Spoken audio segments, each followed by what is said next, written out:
영적 기도의 세 단계. 우리의 육체가 유아기, 청소년기 등을 거치면서 성장하듯이 하느님에게 나아가는 우리의 영혼도 단계를 거쳐 성장한다고 합니다. 그래서 오늘은 우리의 영혼이 성장하는 세 단계에 대해 말씀을 나누도록 하겠습니다.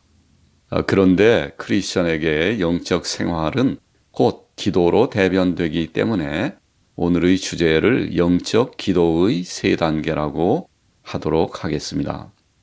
성인들의 가르침을 종합해서 요약하면 크리스천의 기도는 정화 단계, 조명 단계, 연합 단계라는 세 단계를 거쳐 완성되어 간다고 합니다.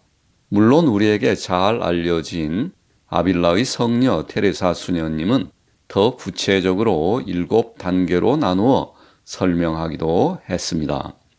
하지만 성녀의 말씀도 더 요약하면 3단계로 설명할 수 있습니다. 그럼 이제 각 단계에 대해 알아보겠습니다. 첫째, 정화 단계. 정화 단계에 있는 영혼의 가장 큰 특징은 죄에 대한 인식입니다. 정화 단계의 영혼은 예수님의 죽으심이 자신의 죄 때문임을 뚜렷이 인식합니다. 그러므로 정화 단계의 영혼은 자신의 생활 속에서 하느님에게 범죄하지 않기 위해 노력합니다. 하지만 어떤 죄를 자신의 의지로 통제할 수 없기 때문에 정화 단계 초기에는 범죄와 회개가 반복해서 일어납니다. 하지만 진정성을 가지고 기도 생활을 지속적으로 하다 보면 죄에 빠지는 경우가 점차 줄어들게 됩니다. 그리고 이렇게 죄에서 멀어지고 성화로 나아가고자 하는 노력으로 인해 정화 단계의 영혼에는 다음과 같은 특징들이 나타나기 시작합니다. 기도하는 습관이 생긴다. 경건한 생활을 추구한다. 하느님의 뜻에 순종하기를 원한다. 겸손하게 되고자 하는 마음이 생긴다. 하느님의 은혜에 대해 감사하는 마음이 생긴다. 성경 말씀을 사랑하게 된다. 성령의 열매를 맺기 위해 노력한다. 둘째, 조명 단계. 정화 단계의 기도 생활에 오랫동안 헌신하다 보면 다음 단계인 조명 단계로 넘어가는데 이는 인위적인 노력에 의한 것이 아니며 자연적이며 점차적으로 이루어집니다. 정화 단계에서는 가끔 자신의 의지로 통제할 수 없는 죄의 유혹에 넘어가지만 조명 단계에서는 육적인 죄에 빠지는 경우가 거의 없어지게 되는데 자신의 의지로 육적인 죄를 통제할 수 있게 되기 때문입니다.